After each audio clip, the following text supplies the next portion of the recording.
Alright, so imagine you're a Fortnite pro set to compete in a weekly tournament series hosted by one of the biggest streamers on the planet. You're competing for a cut of the $80,000 prize pool, and hey, you actually win the damn thing. But then in a post-game interview, you call everyone dog shit and trash the rest of the competitive scene. So now, you're banned from ever competing in that series, and the org you're signed to has threatened to drop you. That's exactly what happened to Fortnite pro Zexrow last week.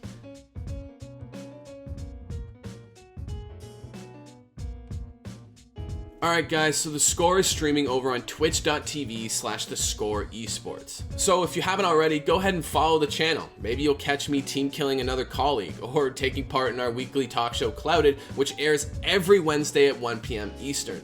Alright, now, back to the story. So on May 27th, Ninja announced Ninja Battles featuring Fortnite, a 6-week series with each week having an $80,000 prize pool up for grabs. With people like Booga, Cypher, Nate Hill, and Scope signed up with even more names yet to be announced, it's a pretty flashy lineup. And the eventual winner of week 1, which kicked off a day later on May 28th, was a trio of TSM's Zexrow, Macwood, and their third, Calc. We won! We fucking go! No! Soon after finding out they won, Zexrow, with that same energy and trash talk you just saw, went into a post-game interview with the casters. And it's here where everything went wrong. Last stuff in CS didn't go too well, but I just made more than top 9 in it, so everyone that didn't place in top 10 can, like, suck my dick. They're fucking shitters. I don't know why they talk shit. They're actually also dog shit and brain dead. That's all I'm saying. After whatever that was, Zexrow immediately kind of, sort of, but not really apologized on Twitter. And the first reply to that tweet was from Ninja, who made it very clear that this would be his last Ninja Battles appearance. From there, Zexrow posted another apology followed by a twitlonger. Quote, I want to directly apologize to Ninja and the tournament organizers for overshadowing what otherwise was a great tournament that was fun to play in with my immature actions. I am also sorry to TSM and my fans for disappointing you guys. I should live up to the standards of a professional, and in that moment, I didn't. End quote. A day later, TSM CEO Reginald released a statement saying that Zexrow's comments were out of line, the org would be fining him 1 month's salary, and that if he ever pulled something like this again, they'd be dropping him. Quote, Zexrow has been a valuable member of our organization for some time, and we hope to help him learn and grow from this incident. That said, we have informed him that we have a no tolerance policy for this kind of behavior, and that we will be forced to part ways if something like this should ever occur again in the future.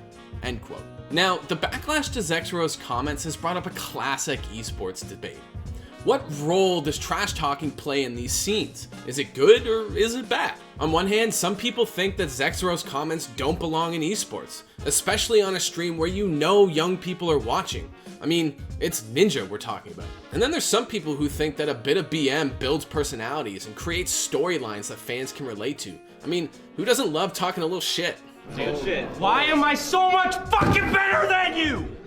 God damn! People compete at things all the time, whether it's sports or esports. You want to talk a little trash. Maybe you even want to kill a coworker in an office CSGO match. Devin sucks, let's go. Wow. Oh, they know the BM. It lets us know who these pro players actually are. And let's be honest, a dope pop-off is so much more fun to watch than a bland, nice game cliche. And if you're on the receiving end of some shit talk, it gives you all the motivation you need to crush that asshole the next time you play them. Everyone is just this bland-ass pro that goes says, oh, they played well, I'm so happy for them, I hope they win. Nobody does that. Nobody really hopes someone else wins. That guy, I don't give a crap about. I like him as a person, and I think he's a good guy, but I don't want him to win. Never. I just think that this scene is planned. Every sport from CSGO to Dota to Overwatch has its fair share of trash talk during competition. It gets you hyped up, and it gives you something more to care about than just who won the game. Streamers like Dr. Disrespect have built their entire personas around trash talking. Even Ninja, the king of family-friendly streaming, talks a ton of shit.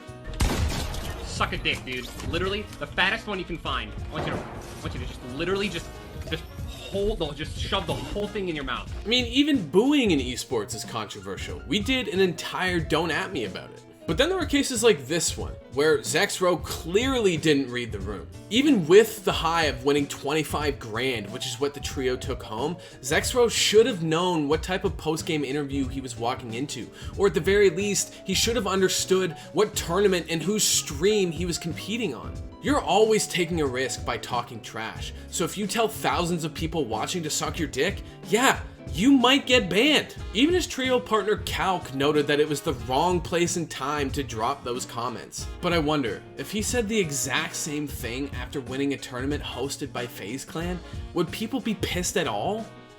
My trash talk, I'm very bad at trash talking. Yeah, it's just me getting angry and swearing at the other person. It's not like any sort of creative, like, I've never been good at that. You just like, you don't trash talk, you just throw a hiss. Yeah, exactly. You just start flailing your arms, screaming, and it's... I suppose you can't really blame Devin, because to get a lot of practice at trash talking, you would have to, like, win a lot. Oh, alright, Colten. That's fair. I see what you're doing there.